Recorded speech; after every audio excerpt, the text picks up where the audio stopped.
Welcome to Kenton's videos. Enjoy the video.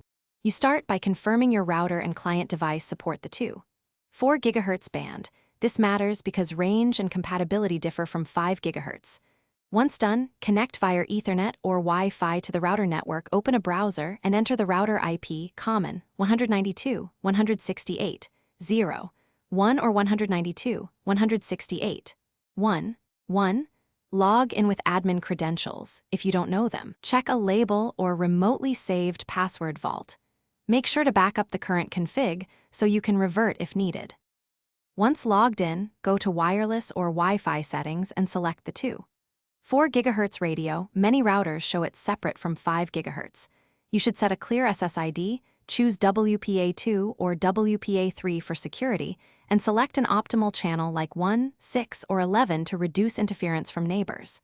Adjust transmit power if needed for range. After making these changes, save or apply them. Then reboot the router when prompted, so the new settings are loaded and devices can rediscover the network.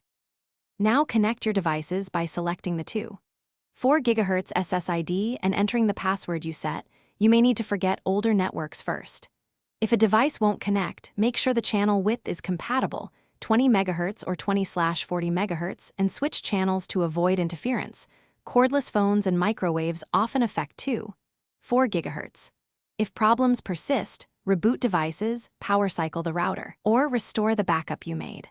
One key troubleshooting tip: temporarily move devices closer to the router to rule out weak signal issues. Thanks for watching. Consider subscribing if we helped you.